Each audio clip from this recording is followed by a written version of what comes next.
রাজনৈতিক ষড়যন্ত্র, প্রতিশোধ ও আদর্শের সংঘর্ষের নাটকীয় উপস্থাপনা আমাদের আজকের কাহিনী। একটি রাজনৈতিক অস্থিরতার সময়ে বসা, পীতাম্বর মুখুজ্জে, দামোদর চক্রবর্তী ও আরও কয়েকজনের জীবনের টানাপোড়েন ও বিশ্বাসঘাতকতার কাহিনী, যা শেষে উড়ে যায় একটি রক্তের প্রতীক, কিন্তু একই সঙ্গে আশা ও পুনর্জাগরণের চিহ্ন নিয়ে। সত্যি না স্বপ্ন, রহস্যের ভেতরে হারিয়ে যান আপনাদের প্রতিটি রন্ধ্রে। নমস্কার শ্রোতা বন্ধুরা, আপনারা শুনছেন রহস্য রোমাঞ্চ। আমাদের আজকের নিবেদন লেখক হরিনারায়ণ চট্টোপাধ্যায়ের কলমে লাল নিশানা। আপনাদের সাথে আমাদের আজকের গল্পের সূত্রধারে আমি অস্মিতা। শুরু করতে চলেছি লাল নিশানা।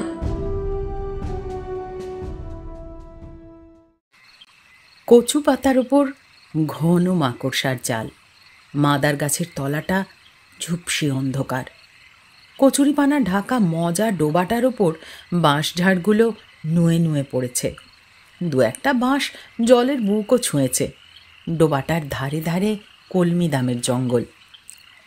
3 দিন ধরে সমানে বৃষ্টি শুরু হয়েছিল। জুঁইফুলি বৃষ্টি নয়, একেবারে মুষলধারায়। জল পেয়ে মানগুলো দিব্যি লকলকিয়ে উঠেছে। পিঁপড়ের সার চলেছে ডিম মুখে নিয়ে। এখনো আকাশের মুখ অভিমানের মেঘে ভরা। মনে হচ্ছে একটু নাড়া পেলেই বুঝি ঝরঝর করে বর্ষণ শুরু করবে। সন্ধ্যার অনেক আগেই সন্ধ্যার অন্ধকার নেমেছে চারপাশে। ঝিঁঝি ডাকছে এক টানা, ব্যাঙের গোঙানি মাঝে মাঝে। একটু পরেই জোনাকিরা বেরোবে আলোর পসরা নিয়ে। বসে থেকে থেকে শিবানীর আর ভালো লাগলো না। উঠে পড়ল ঘাসবন থেকে। 2 হাত মাথার উপর তুলে একবার আড়মোড়া ভাঙল। ঝোপের পাশ দিয়ে উঁকি দিয়ে দেখল সদরের উঁচু পাঁচিলটা দেখা যাচ্ছে। সদরের দরজার কিছুটা। ওপরের ঘরে আলো জ্বলছে, টিমটিমে আলো, ভালো করে দেখাও যায় না। এক হাতে ঘাসগুলো সরাতে সরাতে শিবানী আরও একটু এগিয়ে এলো ডোবার ঘাট বরাবর। ঘাট মানে শান বাঁধানো চাতাল নয়, নারকোলের গুঁড়ি ফেলা। গুঁড়িগুলো শ্যাওলায় সবুজ হয়ে আছে। একটু পা পড়লে আর দেখতে হবে না, একেবারে কাদায় পুঁতে যাবে। ডোবার মতন জল ডোবাটায় নেই, এই বর্ষাকালেও নয়। খুব চেনা পথ। কতবার বাসনের গোছা নিয়ে বউটি এই ডোবায় এসেছে। ঝি কামিনী না এলে বউটিই আসতো বাসন মাজতে, তা না হলে আর কে আসবে। বুড়ি শাশুড়ি ভালো করে চোখে দেখতে পেতেন না। একটা চোখে ছানি পড়েছে, ওপর নিচে চলাফেরা করতেই মুশকিল হতো। ভাঙাচোরা বাড়ি শ্বশুরের আমলের, না মেরামত না কলি ফেরানো। মেরামত করবেই বাকে। এই একটি মাত্র ছেলে, শিবরাত্রির সলতে, তেজও সলতেরই মতন। মিটমিটে আলো, পার্কিনসন কোম্পানির একেবারে ঘনিষ্ঠ কেরানি। দুনিয়ার যত চিঠিপত্র এসে জমা হয় সেগুলো খাতায় টুকে সেকশনে সেকশনে পাঠাতে হয়। মাইনে 85, তার মধ্যে ট্রেনের মান্থলি বাবদ যায় 7 টাকা। তার উপর জল খাবারের ব্যাপার আছে। যেটুকু বাকি থাকে তাতে 3 জনের গ্রাস আর আচ্ছাদন দুটো চলে না। আর কিছু না থাক, নামের জোর আছে। নাম বাসব। চেহারা আর ঐশ্বর্য কোনোটাতেই ইন্দ্রত্বের ছাপ নেই। কাজেই ও বাড়ি মেরামত করা বাসবের সাধ্য নয়। 3টে লোকের ভরণ পোষণ চলে না ভালো করে, অথচ শাশুড়ির দিন রাত নাকে কাঁদুনির কামাই নেই। আর একটা বাড়তি প্রাণীর দরকার, আর একজন না হলে সংসার বেমানান। প্রথম প্রথম বউকে আড়ালে ডেকে শাশুড়ি জিজ্ঞাসা করতেন, খোঁজ খবর নিতেন, নতুন অতিথির আসার সম্ভাবনাকে খুঁটিয়ে খুঁটিয়ে বিশ্লেষণ করতেন। বউয়ের মাথা নাড়ার সঙ্গে সঙ্গে নিজের কপাল চাপড়াতেন। এ হলো প্রথম পর্ব। গাব গাছে হেলান দিয়ে শিবানী দাঁড়িয়ে দাঁড়িয়ে ভাবতে লাগলো। দ্বিতীয় পর্বের অবস্থা আরও মারাত্মক। রাজ্যের শিকড় বাকড়, মাদুলি তাবিজ বউয়ের হাতে উঠল। হাত নাড়াই দুষ্কর। প্রতিবাদ করা বৃথা। গায়ে কোনো সাধু সন্ন্যাসী এসেছেন খবর পেলেই শাশুড়ি টেনে নিয়ে যেতেন বউকে। ছানির অস্পষ্টতা কোনো বাধার সৃষ্টি করতে পারত না। কিন্তু তবু কিছু হলো না। এবারে অন্তিম পর্ব। সে পর্বের চেহারা দেখে বউটি শিউরে উঠল। এতদিন শুধু শাশুড়ি পেছনে লেগেছিলেন, এবার তার ছেলেও তৎপর হয়ে উঠল। চায়ের কাপ নিয়ে ঢুকতে গিয়েই বউটি চৌকাঠের কাছে দাঁড়িয়ে পড়ল। ঘরের মধ্যে মা আর ছেলের তাকে নিয়েই আলোচনা চলেছে। তুমি আর কি করবে মা? মাদুলি তাবিজ কত আর বাঁধবে হাতে? বউ তোমার বাঁজা। আমি কলকাতা ডাক্তার বন্ধুদের সঙ্গে আলাপ করেছি। ডাক্তার বন্ধু মানে লেজার সেকশনের পীতাম্বর মুখুটি। লেজারও লেখে, আবার অবসর সময় হোমিওপ্যাথি করে। একেবারে অব্যর্থ। বড়বাবুর মেজ ছেলের নাকের ওপর বিশ্রী একটা আঁচিল গজাচ্ছিল। কডোজ থুজায় সে আঁচিল একেবারে নিশ্চিহ্ন হলো। নিবারণবাবুর শাশুড়ির হাঁপানি, যায় যায় অবস্থা। 6 ফোঁটা ডিজিটালিসে একেবারে অসাধ্য সাধন। ওষুধ পেটে পড়বার পরের দিনই সেই শাশুড়ি হাওড়া থেকে হেঁটে মেয়ের বাড়ি বালিতে গিয়ে উঠেছিলেন। আলাপটা বাসব তার সঙ্গেই করেছিল। পীতাম্বর মুখুটি বাসবের বউয়ের চেহারার বর্ণনা, চলাফেরা, কথাবার্তার ধরন সব শুনে গম্ভীর হয়ে গিয়েছিলেন। অনেক পীড়াপিড়ির পর শুধু বলেছিলেন, ওই স্ত্রীর দ্বারা তোমার বংশরক্ষা সম্ভব নয় বাসু। তুমি অন্য পত্নী গ্রহণ করো। দেখো, ক্ষুণ্ণ হবার কিছু নেই, শাস্ত্রে এ বিষয়ে বিধান আছে। পীতাম্বর মুখুটি শাস্ত্রও আওড়েছিলেন। অফিস শুদ্ধ সবাই অবাক। এই একটি অসাধারণ লোক লেজারের ওপর মুখ থুবড়ে পড়ে আছে। হানেমাতা, চন্দ্রশেখর, কালী, মহেশ ভট্টাচার্য, বেদ বেদান্ত, উপনিষদ সব একেবারে নখদর্পণে, তামাম শ্লোক কণ্ঠস্থ। ফোঁটা ফোঁটা বৃষ্টি শুরু হলো। ডোবার কচুরিপানার পাতায় পাতায় টুপটাপ শব্দ, বাঁশের বনে ক্যাচকোচ আওয়াজ। সে সন্ধ্যায় বউটি চায়ের কাপ সামলে ধীর পায়ে রান্নাঘরে ফিরে এসেছিল। চা না পেয়ে কিছুক্ষণ পর বাসব চায়ের খোঁজে যখন রান্নাঘরে ঢুকেছিল, তখন বউটি বলেছিল, ওগো, আমাকে একবার কলকাতায় নিয়ে যাবে?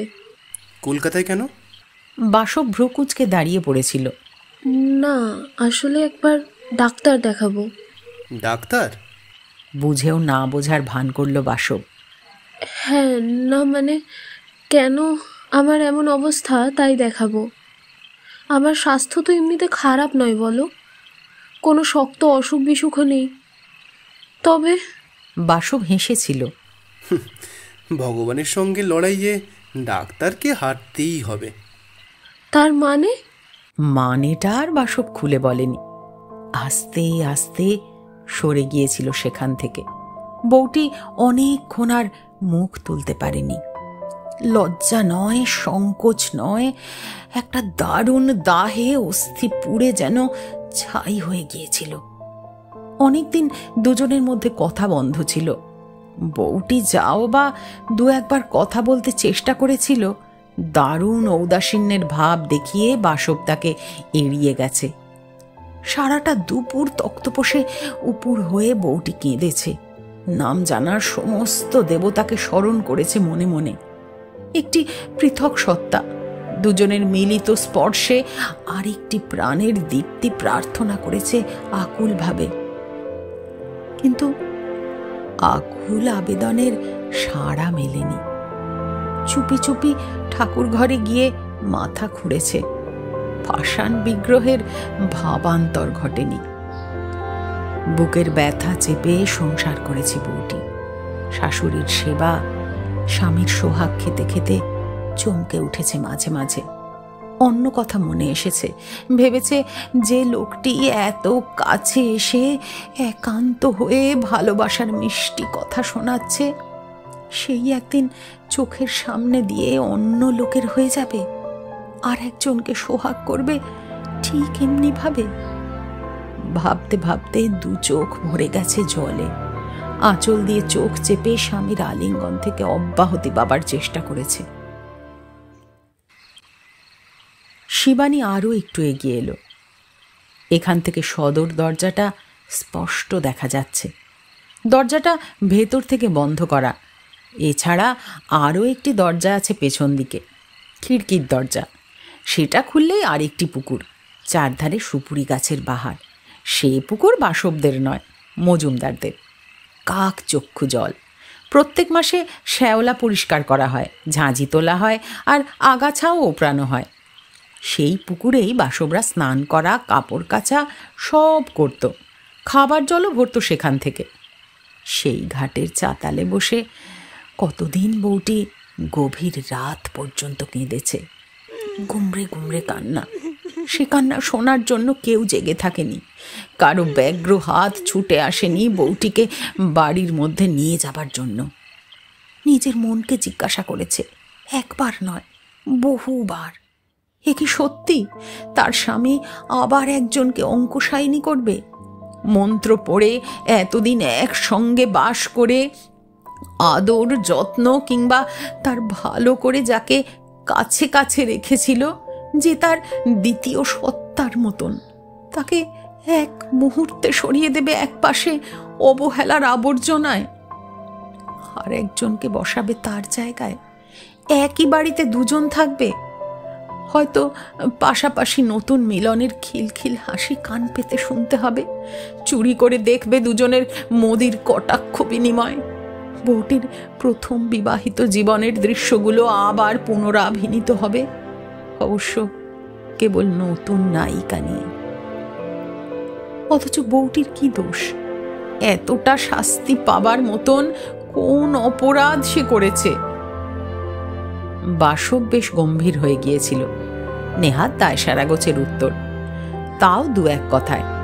মনে হলো বাসব কি একটা যেন ভাবছে, নতুন ভাবে নতুন মানুষ নিয়ে কেমন করে জীবন শুরু করবে, সেই কথাই কি? একটা সবুজ ফড়িং অনেকক্ষণ ধরে কচু পাতার উপর বসবার চেষ্টা করছিল, কিন্তু কি ভেবে বসতে গিয়েও বসছিল না। এলোমেলো হাওয়ায় কচু পাতাগুলো দুলছে, সেই জন্যই বুঝি ফড়িংটা ভয় পাচ্ছে। সেদিনও বউটি এমনই ভয় পেয়েছিল। সমস্ত সংসারটা যেন দুলছিল। মানুষগুলো অস্থির চিত্ত, কারুর ওপর নির্ভর করা যায় না, অবলম্বন করা যায় না কাউকে।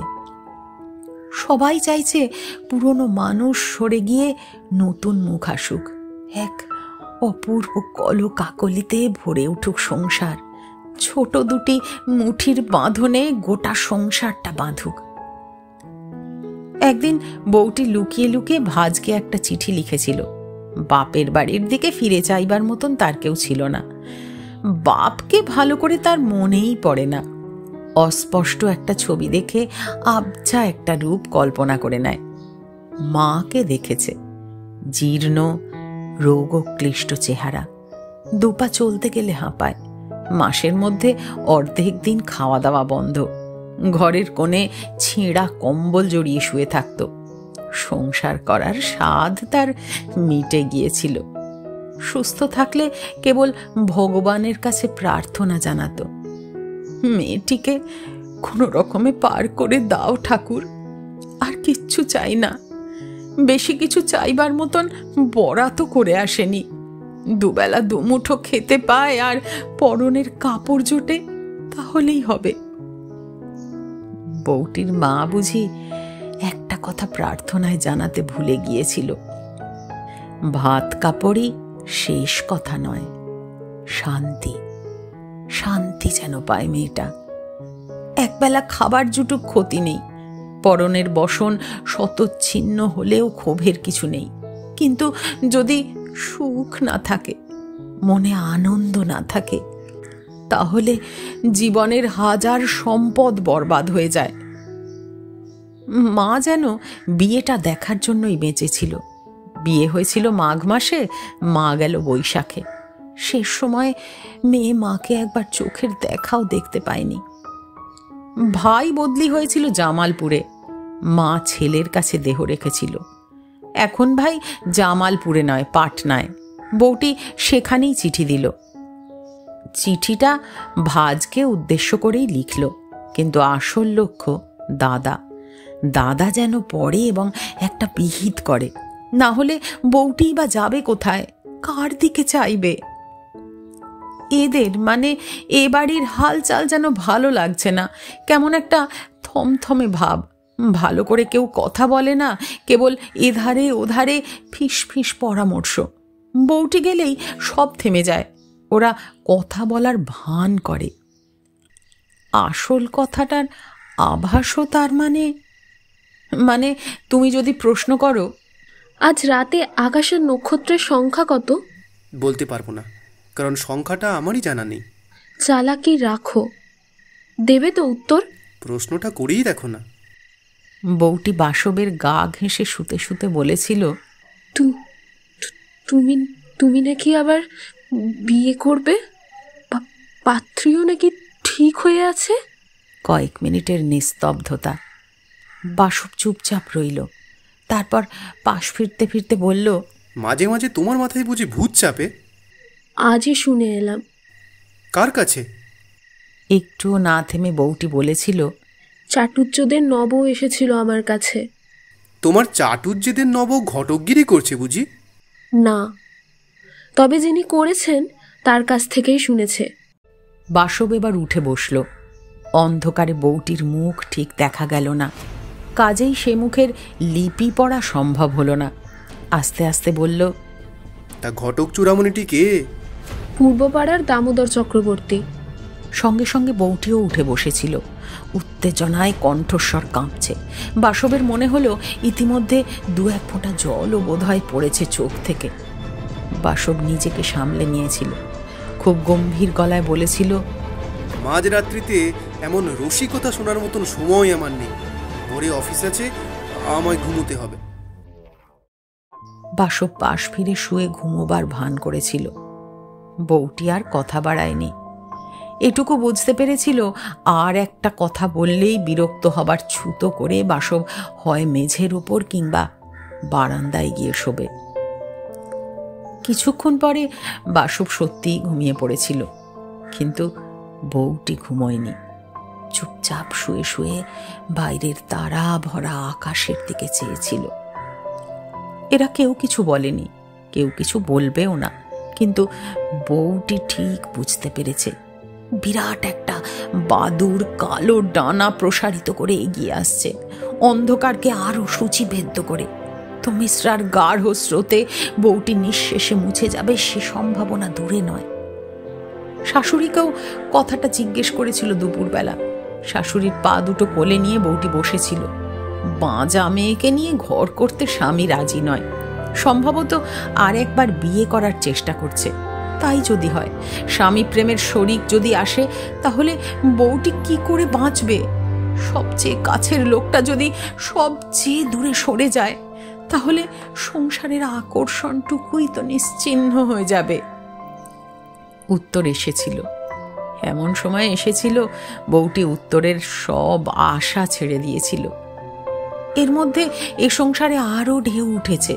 সে ঢেউ বউটিকে অতলে তলিয়ে নিয়ে যাবার রুক্ষ আক্রোশে আছড়ে পড়েছে তার চারদিকে। দামোদর চক্রবর্তী এ গাঁয়ের পূর্বপাড়ার বাসিন্দা, মাতব্বর লোক। জাগে যজ্ঞে, শোকে, তাপে, আনন্দে, প্রমোদে গাঁয়ের লোকদের পক্ষে অপরিহার্য। আড়ালে 5 জনে 5 কথা বলে, কিন্তু ওই আড়ালেই, সামনে বলার সাহস কারণে। কোনো এক বিধবা বৌদির সম্পত্তি ফাঁকি দিয়ে নিজে গুছিয়ে নিয়েছেন এমন একটা প্রতিশ্রুতি গাঁয়ে প্রচলিত আছে, কিন্তু তা নিয়ে আজ আর কেউ মাথা ঘামায় না।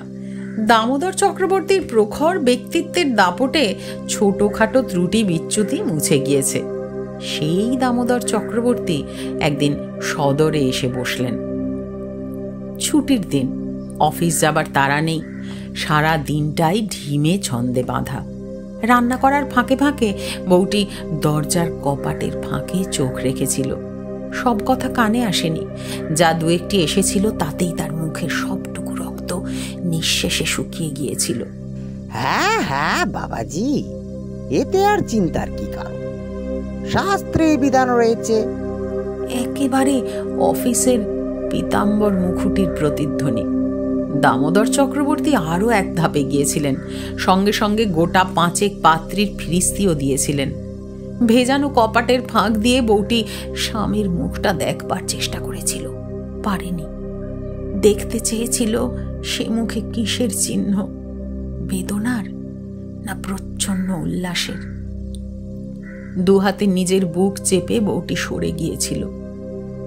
ভাজ লিখেছিল, ও সব বাজে কথা, ঠাকুর জামাই ঠাট্টা করছেন তোমার সঙ্গে। আজকাল আবার এই কারণে দ্বিতীয়বার কেউ বিয়ে করে? তাছাড়া এমন কিছু বয়স হয়নি তোমার, এর মধ্যে হতাশ হবার মতন কি হয়েছে? ভাই কিন্তু অন্য কথা লিখেছিল।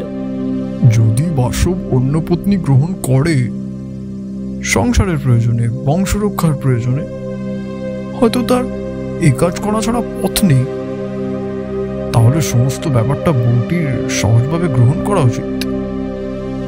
নিজের ব্যক্তিগত সুখ, স্বাচ্ছন্দ্য, আনন্দ, পুলক সবকিছু সংসারের প্রয়োজনে বলি দেওয়া তার কর্তব্য। সাধ্বী স্ত্রীলোকের এই তো রীতি।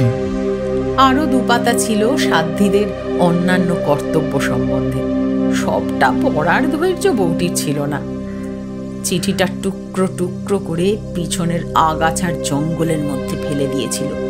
মনকে প্রস্তুত করার চেষ্টা করেছিল অমোঘকে বরণ করে নেবার জন্য, কিন্তু পারেনি।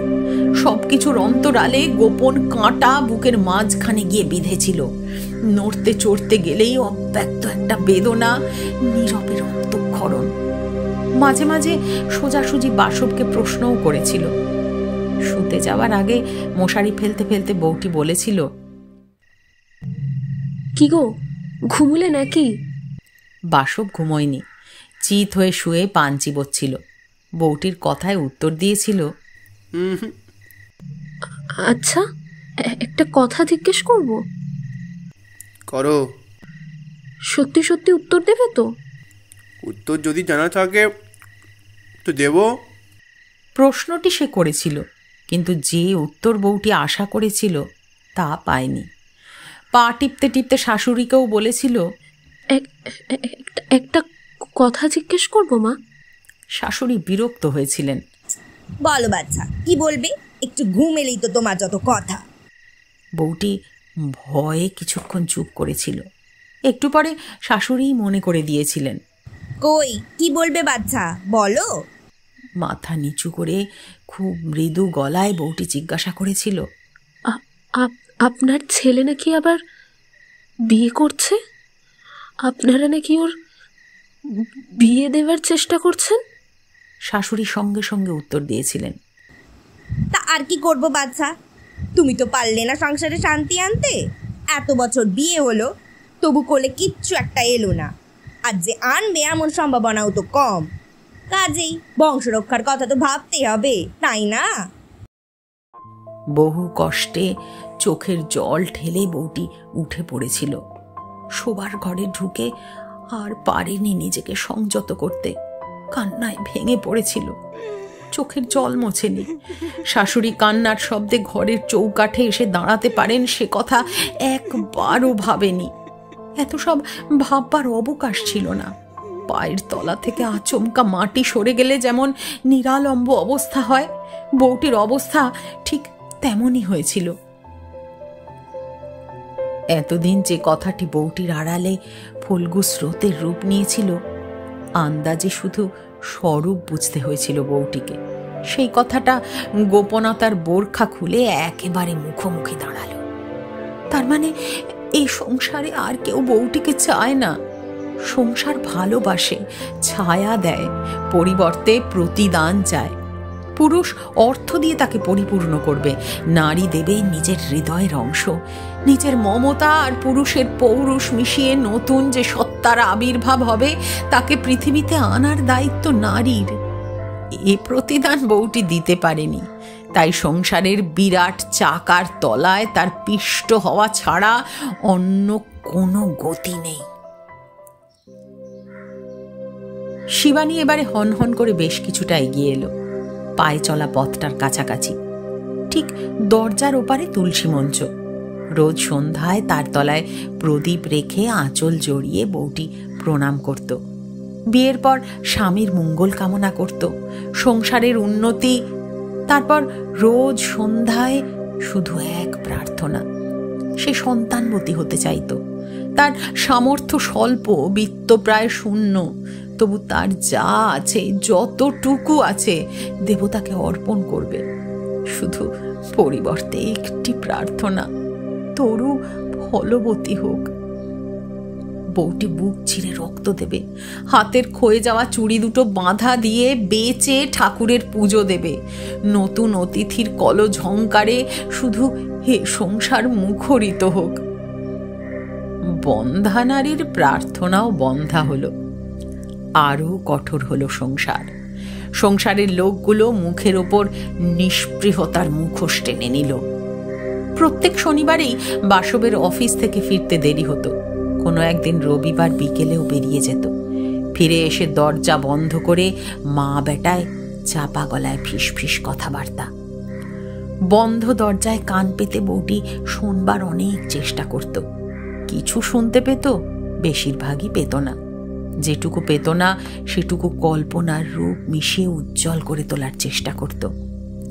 ভাবি সংসারের ছবি যত উজ্জ্বল হয়ে উঠত, বউটির মনের ছবি সেই পরিমাণে বিবর্ণ।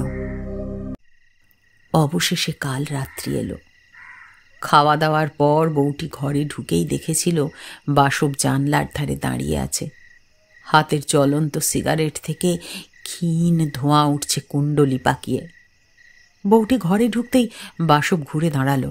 বসো, তোমার সঙ্গে কথা আছে। আমার সঙ্গে? ভয়ার্ত ক্ষীণ কণ্ঠে বউটি অন্ধকার বিছানার এক কোণে বসেছিল, পা দুটি ঝুলিয়ে। একটা মাত্র চেয়ার, যে চেয়ারটাকে টেনে তক্তপোষের কাছাকাছি বাসব নিয়ে গিয়েছিল। হাতের সিগারেটটা ছুঁড়ে বাইরে ফেলে দিতে দিতে বলেছিল, লুকোচুরি করে আর লাভ কি? কথাটা তোমার জানার দরকার। বউটির মনে হয়েছিল আস্তে আস্তে সব দুলছে, তক্তপোষ, ঝোলানো বাতি, চেয়ার, চেয়ারে বসা মানুষটা পর্যন্ত। ক্লান্ত দুটি দৃষ্টি মেলে চেয়ে রইল। না, বাসবের দিকে নয়, জানলার বাইরে জমে থাকা গাঢ় তমিশ্রার দিকে, যে তমিশ্রা ওর ভবিষ্যৎ জীবনের প্রতীক। অনেক ভেবে দেখলাম, এছাড়া আমার আর পথ নেই। গোটা সংসারটা তো আর নষ্ট করা যায় না এইভাবে। মারও খুব ইচ্ছা নাতির মুখ দেখেন, আর আমিও। তুমি তুমি কি ভাবো একটা নিরপরাধ দুঃখিনী মেয়ের জীবনে এইভাবে অশান্তির দাবানল জ্বালাবে? এত কথা শুধু বউটির মনেই এসেছিল। ঠোঁট দুটো থরথর করে কেঁপে উঠেছিল। একটি কথাও সে বলতে পারেনি। বাসবই বলেছিল, তোমার আর কি অসুবিধা? দুজনে থাকবে দুই বোনের মতো। আগেকার দিনে তো এমনই হতো। তোমাকে তো আর কেউ অযত্নে অবহেলা করবে না। না, তা কেউ করবে না। কেবল রাত হলেই শাশুড়ির সঙ্গে শুতে হবে এক বিছানায়। সারাটা রাত নিদ্রাহীন সরসজ্জায় বিছানা করতে হবে। নতুন বউটিকে স্বামীর কাছে এগিয়ে দিয়ে নিজেকে সরে দাঁড়াতে হবে। তারপর ক্ষণিকের জন্য বউটির দুটি চোখ জ্বলে উঠেছিল। যদি কোলে সন্তান আসে নতুন বউটির, তাহলে এ সংসারের জীর্ণ আবর্জনার সমগোত্র হয়ে বউটি সারা জীবন এক পাশে পড়ে থাকবে। কোনো অসুবিধা নেই। দুবেলা দুমুঠো অন্ন আর পরনের বাস, এটুকু দিতে এ সংসার কখনো হয়তো কার্পণ্য করবে না। তাহলে আর কিসের দুঃখ বউটির? সে রাতে অনেকক্ষণ পর্যন্ত বাসব অনেক কিছু বউটিকে বুঝিয়েছিল। কথাবার্তার ফাঁকে একবার তার গায়ে হাতও রেখেছিল। কিন্তু শীতল স্পন্দনহীন একটা দেহের ওপর বেশিক্ষণ হাতটা রাখতে পারেনি। চোখে আঁচল চাপা দিয়ে বউটি সারাক্ষণ শুধু ভেবেছে, এই সংসারে তার ভূমিকা শেষ। এবার সে কোথায় যাবে? এই কালা মুখ লুকাবে কোন অন্ধকারে? শিবানী দরজা পার হয়ে উঠোনে এসে দাঁড়ালো। অনেক দিন পর সে বাড়িতে ঢুকেছে, কিন্তু কিছুই নতুন বলে মনে হচ্ছে না।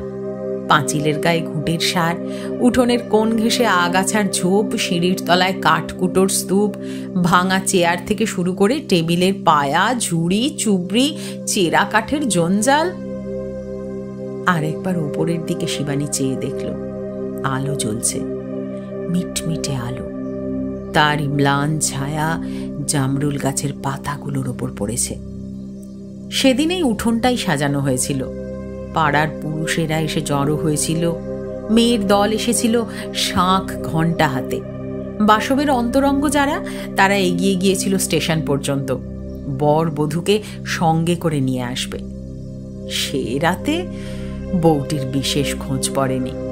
সে যে আনন্দমুখর এই জনতার মধ্যে থাকবেই না, এইটুকু সকলের জানা ছিল। বেচারি হয়তো অন্ধকারের মধ্যে কোথাও চুপচাপ বসে আছে, কিংবা মুখ ঢাকা দিয়ে বিছানায় পড়ে আছে। মোট কথা, বউটি কোথায় সেদিকে কারোর বিশেষ আগ্রহ ছিল না। সবাই উঁকি দিচ্ছিল স্টেশনের রাস্তার দিকে। কখন আমবাগানের ফাঁকে অনেকগুলো আলো দেখা যাবে, অনেকগুলো কণ্ঠের সম্মিলিত কলরব। বউটির সন্ধান পাওয়া গিয়েছিল অনেক পরে। এঁটো বাসনের স্তূপ নিয়ে কামিনী ডোবার কাছ বরাবর গিয়ে চিৎকার করে উঠেছিল। পথের ওপরে বাঁশে একটা হ্যারিকেন ঝুলিয়ে রাখা হয়েছে।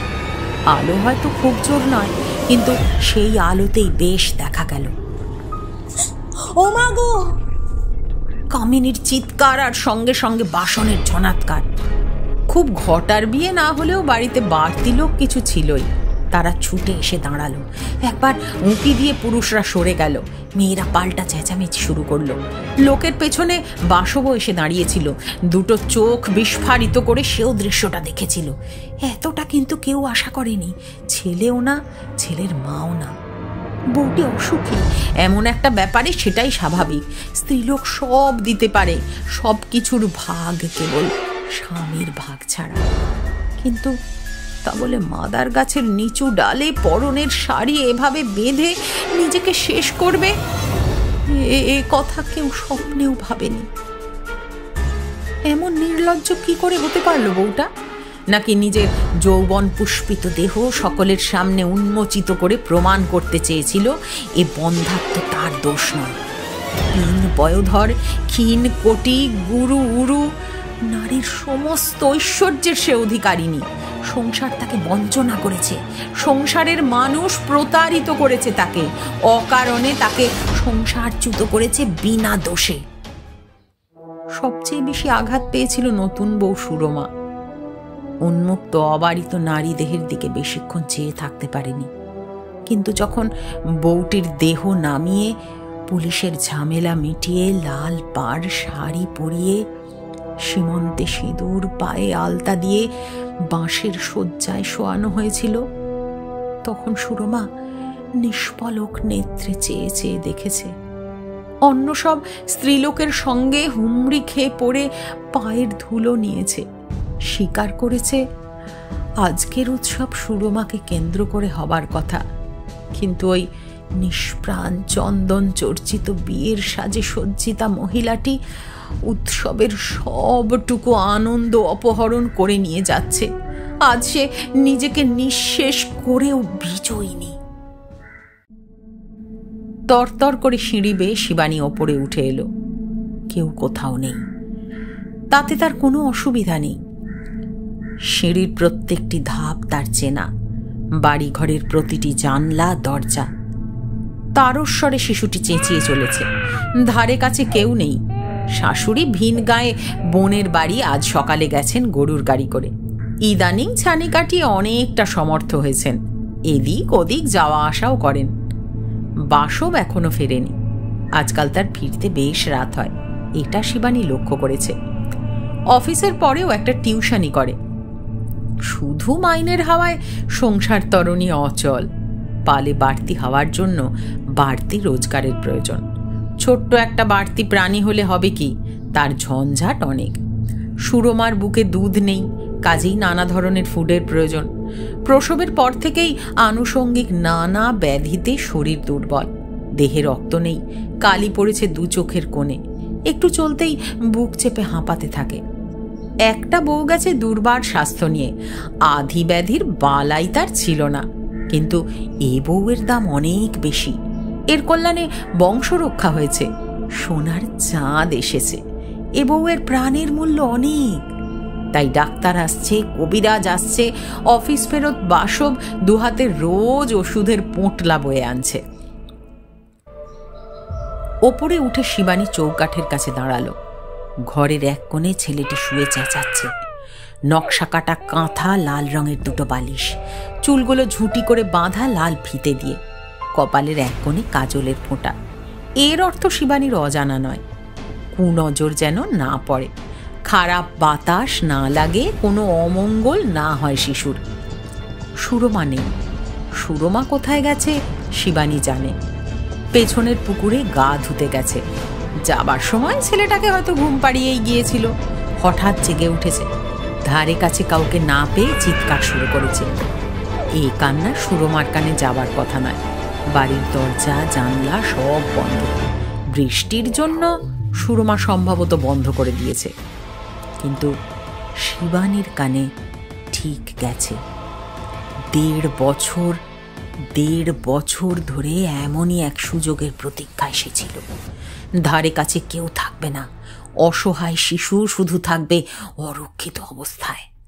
ছোট্ট একটা মাংসপিণ্ড, ক্রন্দনী সম্বল, নিস্তেজ, কিন্তু তবু শক্তি কম নয়। একটা নারীর জীবনের গতি ঘুরিয়ে দিল।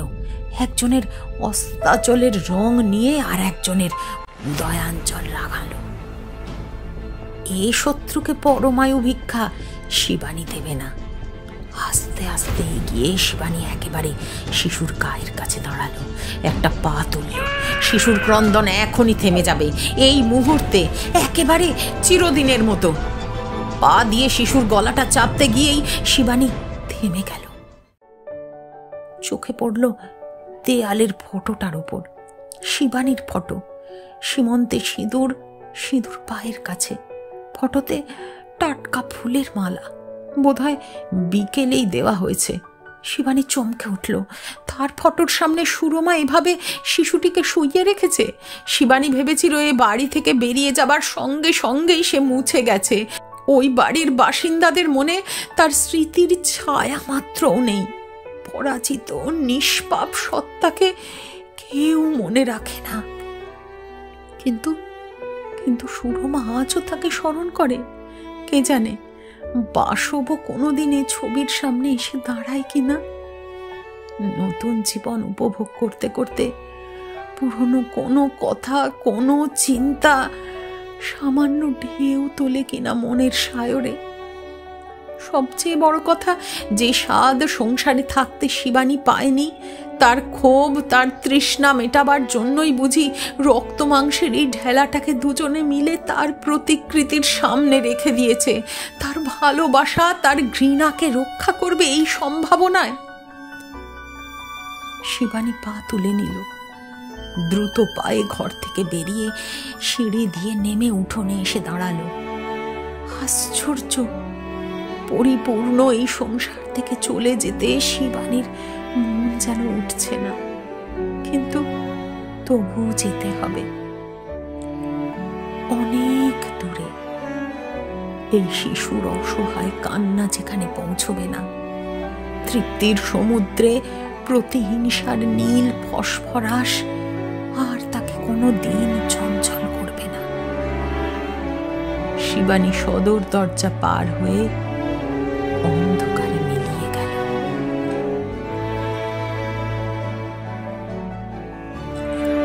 এতক্ষণ আপনারা শুনছিলেন হরিনারায়ণ চট্টোপাধ্যায়ের কলমে লাল নিশানা। আজকে গল্প পাঠে ছিলেন সুস্মিতা। গল্পে বাসবের চরিত্রে অচ্যুত, পীতাম্বর মুখুজ্জে এবং দামোদর চক্রবর্তীর চরিত্রে রাহুল, শাশুড়ি এবং কামিনীর চরিত্রে মৈত্রী, ভাজ এবং ভাইয়ের চরিত্রে সম্বিত, বউ অর্থাৎ শিবানীর চরিত্রে অস্মিতা, গল্পের বেতার নাট্যরূপে অস্মিতা, শব্দ পরিকল্পনায় দেবদীপ, গল্পের সমগ্র পরিকল্পনা এবং পরিচালনায় টিম রহস্য রোমাঞ্চ। আপনাদের যদি আজকের এই গল্পটি ভালো লেগে থাকে তাহলে অবশ্যই লাইক কমেন্ট করবেন এবং পরবর্তীকালে এরম আরও গল্প শোনার জন্য সাবস্ক্রাইব করতে ভুলবেন না আমাদের চ্যানেল রহস্য রোমাঞ্চকে। ভালো থাকবেন, সুস্থ থাকবেন। Stay tuned with us. Thank you.